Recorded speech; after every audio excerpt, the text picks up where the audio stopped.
ఏపీలో రెండో విడత అన్న క్యాంటీన్లను సీఎం చంద్రబాబు నాయుడు ప్రారంభించారు. పేదల ఆకలి తీర్చే అక్షయ పాత్రగా పేరొందిన అన్న క్యాంటీన్ల పరిస్థితి ఇప్పుడెలా ఉంది? అసలు క్షేత్రస్థాయిలో ప్రజలు ఏం కోరుకుంటున్నారు? రూ. 5 భోజనం సామాన్యుడికి ఎంత అవసరమో ఇప్పుడు చూద్దాం. కేవలం రూ. 5కే కడుపు నిండా భోజనం సామాన్యుడికి వరప్రసాదంగా మారిన అన్న క్యాంటీన్లు గ్రౌండ్ లెవెల్లో పెనుమార్పులు తీసుకొచ్చాయి. రెక్కాడితే కాని డొక్కాడని కూలీలు, ఆటో డ్రైవర్లు, విద్యార్థులకు ఇవి కడుపు నింపుతున్నాయి. ఆకలిని మటుమాయం చేస్తున్నాయి. క్షేత్రస్థాయి అనుభవాలు చూస్తుంటే అన్నా క్యాంటీన్ల అవసరం ఎంత ఉందో స్పష్టమవుతుంది.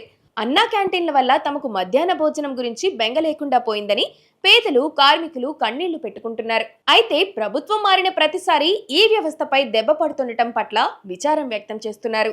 మంచి వాతావరణం, నాణ్యమైన ఆహారం అన్నా క్యాంటీన్ల స్పెషాలిటీస్. రాజకీయాలకు అతీతంగా పేదవాడి ఆకలిని గుర్తించే ఈ పథకాన్ని నిరంతరం కొనసాగించాలని ప్రజలు కోరుకుంటున్నారు. ఆకలి లేని సమాజ నిర్మాణమే అన్నా క్యాంటీన్ల అసలు లక్ష్యం. ఇదే సీఎం చంద్రబాబు కోరుతున్న అసలు సమాజం.